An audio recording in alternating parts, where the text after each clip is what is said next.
Hello friends, welcome back to my channel. So in today's video we will discuss about the strategies. Mainly 5 कौन सी strategies आपको follow करनी है so that NORCET 2023 आप easily crack कर सके। और ये मैं वो points आपको explain करूंगी जो मैंने खुद अपने life में अपनाए थे कि मैंने first time में ही NORCET crack करा। तो mainly हम 5 points के बारे में बात करेंगे। अगर आपने ये 5 points अच्छे से 2 months में follow करे हैं तो आपका सिलेक्शन डेफिनेटली हो जाएगा, कोई नहीं रोक सकता आपके सिलेक्शन को। जैसे कि आपको पता है कि अब जो नॉर्सेट के लिए बहुत कम टाइम रह गया है, तो आपके माइंड में बहुत सारी चीजें चल रही होंगी कि किस चीज को हमें कैसे स्टार्ट करना है, कैसे थ्योरी को रिवाइज करना है, कैसे क्वेश्चन करें कि सब कुछ एकदम हौच-पौच ना हो जाए, कि उसको स्ट्रैटेजिकली करना है आपको। ठीक है, तो सबसे पहले जो फर्स्ट पॉइंट है जो आपको मोस्ट इंपॉर्टेंट ध्यान रखना है, तो सबसे पहले ऐसा नहीं है डायरेक्ट आप क्वेश्चन को अप्रोच कर रहे हो। ठीक है, आपने थ्योरी पढ़ी नहीं, डायरेक्ट आप क्वेश्चन पे जा रहे हो, तो ऐसे बहुत ज्यादा कंफ्यूजन क्रिएट होगा माइंड में और आपको खुद ऐसे रेस्टलेस से लगेगा कि मुझे कुछ नहीं आता, क्योंकि आप डायरेक्ट क्वेश्चन पे अप्रोच करोगे। अगर आपने थ्योरी नहीं पढ़ी तो आप और डीमोटिवेट होगे। तो सबसे पहले जो आपको करना है वो है आपको थ्योरी पढ़नी है। So first of all theory अच्छे से पढ़ो, 1 बार 2 बार 3 बार, जब तक आपको कोई चीज समझ में नहीं आ रही उसको तब तक पढ़ते रहो। ठीक है, अभी ऐसा नहीं है कि बहुत कम टाइम है, सफिशिएंट टाइम है। अगर आप थ्योरी को एक दिन में 2 बार पढ़ रहे हो तो कितनी बार समझ में नहीं आएगी? 1 बार नहीं आएगी, 2 बार नहीं आएगी, तीसरी बार नहीं आएगी, चौथी बार कुछ ना कुछ आपको समझ में आएगा कि अगर उस टॉपिक से रिलेटेड कोई क्वेश्चन आता है नॉर्सेट में तो आप उसको कर पाओगे। तो सबसे पहले थ्योरी क्लियर करो अपनी। पहले मेन सब्जेक्ट को कवर करना है थ्योरी में भी। ठीक है, जैसे कि मेडिकल सर्जिकल पोर्शन हो गया, सीवी कार्डियोवास्कुलर सिस्टम हो गया, बाकी सारे रीनल सिस्टम हो गए, ये सारे मेडिकल सर्जिकल के पोर्शन, और साथ में ऑप्स, पीड्स, साइकेट्री, कम्युनिटी, ये 5 सब्जेक्ट आपको मेनली पहले इनकी थ्योरी करनी है। कौन कौन से? Medical surgical portion plus obs plus peds, psychiatry और कम्युनिटी हेल्थ नर्सिंग, इन सबकी थ्योरी पढ़नी है अच्छे से।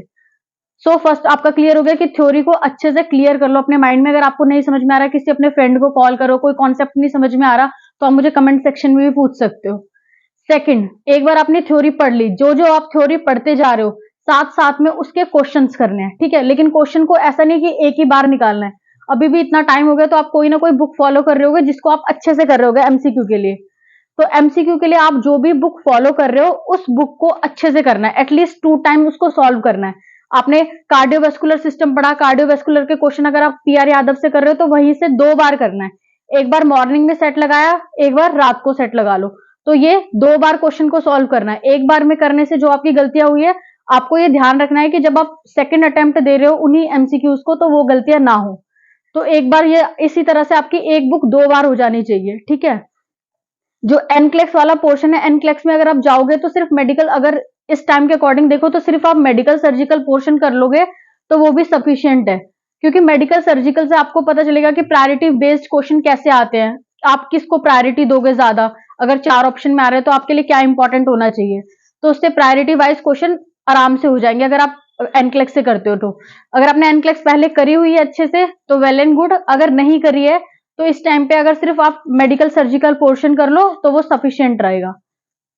सो हमारे 2 पॉइंट्स क्लियर हो गए। First, completes the theory of main subject, and second one is do MCQ. ठीक है, एमसीक्यू भी एक ही बुक को लो, लेकिन उस एक बुक के एमसीक्यू अच्छे से करना है, कॉन्सेप्ट अच्छे से क्लियर होने चाहिए। चाहे आप टारगेट हाई कर रहे हो, चाहे पीआर यादव कर रहे हो, चाहे एनक्लेक्स कर रहे हो, आप एक बुक को एटलीस्ट 2 टाइम करो। ठीक है, वो होने के बाद अब नेक्स्ट बुक पे जाओ, वरना अगर एक ही बुक आपने अच्छे से करी है तो वो सफिशियंट है। जैसे कि आपको पता है कोई कोई बच्चा होता है सिर्फ उसने पीआर यादव करी होती है बट उसका सिलेक्शन हो जाता है। कोई किसी किसी ने PR Yadav, target high, NCLEX सब करा होता है बट अप्रोच सही नहीं होती, तो क्या होता है उनका सिलेक्शन नहीं हो पाता। और कोई कोई सिर्फ पीआर यादव पढ़ के सिलेक्शन ले लेते हैं। तो मेन क्या है, आपको क्वेश्चन को थॉरोली रीड करना, अच्छे से कॉन्सेप्ट क्लियर होने चाहिए आपके, और एक बुक पकड़ो बट उसको एटलीस्ट अच्छे से करो कि अगर उसमें से कोई भी एक भी क्वेश्चन आता है तो आपका गलत नहीं होना चाहिए। तो ये 2 पॉइंट्स ध्यान रखने हैं। उसके बाद आता है हमारा थर्ड पॉइंट। थर्ड पॉइंट में क्या है, आपको डेली एक एम्स का पेपर सॉल्व करना है, चाहे वो एम्स जोधपुर हो, चाहे एम्स नागपुर हो, चाहे एम्स पटना हो, कहीं का भी कोई भी आपको पेपर मिलता है या आपके पास टारगेट हाई बुक है, उसके आप लास्ट में अगर आप जाते हो तो उसमें क्वेश्चन पेपर दे रखे हैं। ठीक है, विद सोल्यूशन है, बट आप पहले खुद से ट्राई करना। और जो मैं आपको ये चीजें बता रही हूँ ये सारी खुद मैंने अपने ऊपर अप्लाई करी हुई है, तभी ये चीजें मैं आपको एक्सप्लेन कर रही हूँ।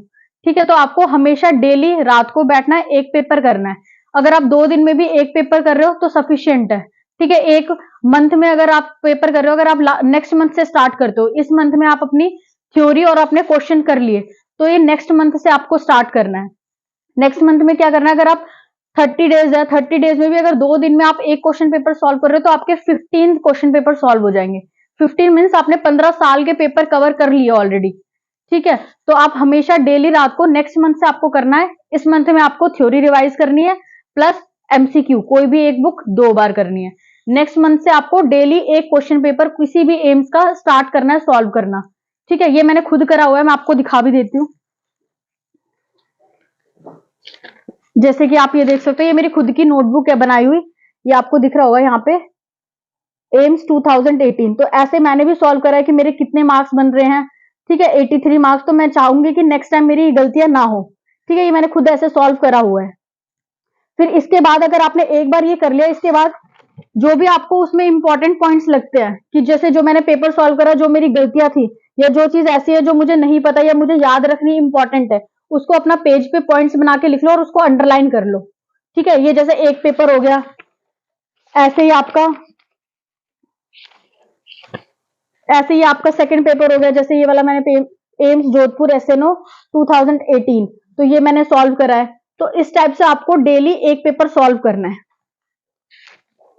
ठीक है, ऐसे ये एम्स नागपुर, इन टाइप से आपको सारे पेपर सॉल्व करने हैं। इसी तरह से नेक्स्ट मंथ में अगर आप 15 पेपर सॉल्व करोगे तो ये आपके कंप्लीट हो जाएंगे, और इसमें से डेफिनेटली आपको बहुत ज्यादा हेल्प मिलेगी, क्योंकि इन सब चीजों ने मेरी भी बहुत ज्यादा हेल्प करी है। तो जो चीजें मेरे लिए बेनिफिशियल रही, सेम आपके लिए भी अगर बेनिफिशियल हो सकती है तो मुझे बहुत ज्यादा अच्छा लगेगा, और आप ये चीजें फॉलो जरूर करना। तो एक एम्स का पेपर हो गया, थ्योरी प्लस ये फोर्थ पॉइंट। अब फोर्थ पॉइंट क्या है, आपको डेली एक टेस्ट देना ही देना है। ठीक है, आप डेली कोई भी टेस्ट सीरीज ज्वाइन कर लीजिए, किसी भी यूट्यूब से या कोई भी जहां से भी आपको इजीली समझ में आता है या उनका पढ़ाया हुआ आपको अच्छा लगता है, आप वहां से एक टेस्ट सीरीज ज्वाइन करिए और डेली उस टेस्ट को दीजिए। चाहे आपने अभी कोर्स कंप्लीट करा है चाहे नहीं करा है, बट आपको टेस्ट देना चाहिए। टेस्ट से क्या होता है, हमें पता चलता है कि हम कितने पानी में हैं, हमारा कितने नेगेटिव जा रहे हैं, कितने हम सही कर सकते हैं, या अगर हम तुक्का भी लगा रहे हैं तो हमारा तुक्का लगाने का लेवल क्या है। ये नहीं कि हम सारे गलत करते जा रहे हैं या सारे ही सही कर रहे हैं। ठीक है, तो हमें पता होना चाहिए। उसके लिए डेली एक पेपर देना, उसकी भी मैं आपको नोटबुक दिखा देती हूँ। ठीक है, ये है मेरी जो मैंने टेस्ट सीरीज ज्वाइन करी थी। जैसे यहाँ पे आप देख सकते हो CBT 2 लिखा है। ठीक है, तो ये सेकंड पेपर था, तो उसमें मेरी जो भी, उसमें मैंने ऑनलाइन टेस्ट दिया, तो जो भी मेरी गलतियां होती थी या जो चीजें मुझे न्यू लगती थी वो मैंने नोट डाउन कर ली रिवाइज करने के लिए लास्ट मोमेंट पे। ठीक है, ऐसे ही आगे हो गया CBT 2, CBT 3। ठीक है, ये आप देख सकते हो CBT 3। ऐसे लास्ट तक मैंने जो करे हैं वो है, मैंने लास्ट तक जो पेपर करे हैं वो है CBT 15। आप देख सकते हो यहाँ पे। ठीक है, तो मैंने ये सारी चीजें करी हैं इसी तरीके से, तो आपको पॉइंट्स लिख लेने हैं। तो जब आपके पास लास्ट 5 to 6 डेज, जो आपका 1 वीक बचेगा, उसमें आपको थ्योरी नहीं पढ़नी, क्वेश्चन नहीं करने। जो आप ये एक नोटबुक बनाओगे, जो आप ऑनलाइन टेस्ट सीरीज दे रहे हो कोई भी अच्छी, और जो आपने लास्ट 15 ईयर्स के पेपर सॉल्व कर रहे हो, ठीक है, कोई भी एम्स के, उस नोटबुक को रिवाइज करने में लगाना है। अगर आपने ये लास्ट के वीक में, क्योंकि हमें समझ में नहीं आता हमें क्या पढ़ना है क्या नहीं पढ़ना, तो अगर आपके पास ये 2 सफिशिएंट की पॉइंट्स वाली नोटबुक होगी तो आप इसको रिवाइज कर सकते हो, आपके सारे डाउट्स क्लियर हो जाएंगे। क्योंकि इस नोटबुक में आपने वही चीजें लिखी हैं जो आपके लिए नई है, या फिर आपको लगता है ये इंपॉर्टेंट है और आ सकती है और पेपर में आई हुई है ऑलरेडी। वही चीजें टेस्ट सीरीज में दी जाती है, वही चीज एम्स के पेपर में जो ऑलरेडी कभी ना कभी पूछी गई है। ठीक है, उसके बाद कुछ इंपॉर्टेंट चीजें भी है, जैसे आपको वैल्यूज वगैरह पता होनी चाहिए। ठीक है, डायरेक्ट वैल्यूज पूछ लेते हैं 1 नंबर में, वैल्यूज हो गई, इंपॉर्टेंट डेट्स हो गई आपकी। ठीक है, और अगर आपको इससे रिलेटेड भी कोई वीडियो चाहिए तो आप मुझे कमेंट सेक्शन में बता सकते हैं। ठीक है, वैल्यूज के ऊपर आ सकता है क्वेश्चन, और एंटीडोट्स के ऊपर मैंने एक वीडियो ऑलरेडी डाली हुई है, आप वो देखना, वो भी आपके लिए बहुत बेनिफिशियल रहेगी। उसमें सारे एंटीडोट्स मोस्टली कवर हो गए, तो एंटीडोट से भी एक क्वेश्चन पूछ लेते हैं, ड्रग ऑफ चॉइस से क्वेश्चन पूछ लेते हैं, मेन साइन एंड सिम्टम से क्वेश्चन पूछ लेते हैं, किसी पोजीशन से क्वेश्चन पूछ लेते हैं। तो ये जो मैं पॉइंट्स बता रही हूँ ये इंपॉर्टेंट है कि इनसे एक आधा क्वेश्चन जरूर आता है। ठीक है, कोई इंपॉर्टेंट डेट्स हो गई, इंपॉर्टेंट थीम्स हो गई, अगर इन सब पे भी आपको वीडियोस चाहिए तो आप मुझे कमेंट सेक्शन में बताना। ठीक है, तो मैं इन सब पे भी वीडियोस लेके आ जाऊंगी। तो आपको ये सारे पता होने चाहिए।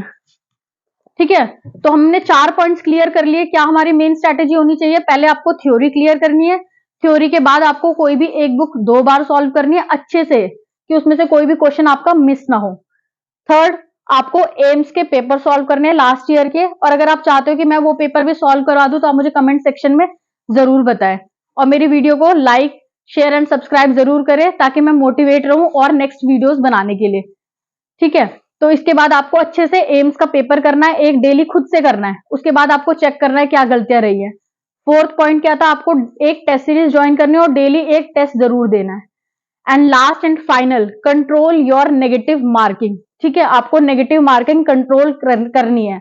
कभी कभी होता है कि हमें बहुत अच्छे से पेपर अटेम्प्ट करा है, हमें क्वेश्चन भी बहुत अच्छे से आते थे, बट हमने ज्यादा अटेम्प्ट कर लिए, जोश जोश आ जाता है कि बहुत ज्यादा कर लो, तो हमने ज्यादा अटेम्प्ट कर लिए, बट उसमें नेगेटिव ज्यादा चले जाते हैं। ठीक है, नेगेटिव चले गए तो जो आई हुई सीट है वो हमारे हाथ से चली जाती है। तो ये नेगेटिव कंट्रोल करके रखना है आपको। इसके लिए क्या है? टेस्ट सीरीज देनी है, और मैंने एक वीडियोस भी बना रखी है कि आप नेगेटिव मार्किंग को कैसे कंट्रोल कर सकते हो। मैं उस वीडियो का लिंक डिस्क्रिप्शन बॉक्स में डाल दूंगी, आप वो वीडियो भी देख सकते हो। प्लस साथ में अब क्या है कि पता नहीं है, हर बार जो एग्जाम का पैटर्न है वो चेंज हो रहा है, बट आपको अपनी तरफ से फुल्ली प्रिपेयर रहना है कि कब वो क्या चीज दे दे, उसके लिए प्रिपेयर रहना आपको। तो इसके लिए इमेज बेस्ड क्वेश्चन, ठीक है, मैंने इसकी ऑलरेडी एक वीडियो बनाई हुई है, जिससे जो लास्ट ईयर था, जो मैंने फर्स्ट उसमें इमेज बताई थी, वो फर्स्ट इमेज और एक इमेज और थी उसमें से, वो दोनों इमेज एग्जाम में आई हुई थी 2022 के। ठीक है, तो वो आप उस इमेज बेस्ड वीडियो का भी मैं लिंक डिस्क्रिप्शन बॉक्स में डाल दूंगी, आप वो वीडियो भी देख सकते हैं। और इमेज बेस्ड की मैं एक वीडियो और लेके आऊंगी। तो अगर वो दोनों वीडियो आपने कवर कर दी तो उसके बाद ज्यादा आपको और इमेज बेस्ड के लिए परेशान होने की जरूरत नहीं है। ठीक है, कभी कभी होता है हम इमेज बेस्ड ही देखे जा रहे देखे जा रहे देखे जा रहे, क्वेश्चन आ रहे 4 या 5, तो फिर ये होता है ना कि अगर हमने नहीं भी करा होता तो वो चीज ऐसी होती है कहीं ना कहीं देखी हुई है हमने, तो वो हम कर लेते हैं। ठीक है, तो इमेज बेस के लिए आप निश्चिंत हो जाइए। इन इमेज बेस का एक वो वीडियो देख लीजिए, और एक वीडियो में अपकमिंग में एक आएगी, एक वो देख लेना, तो आपका इमेज बेस क्लियर हो जाएगा। ठीक है, और अगर आपको फिर भी अभी भी कोई डाउट रहता है या आपके मन में कोई सवाल है कि कैसे करना है, क्या करना है, कितने घंटे पढ़ने हैं, तो आप मुझे कमेंट सेक्शन में बताइए कि मैं नेक्स्ट वीडियो किस पे बनाऊं।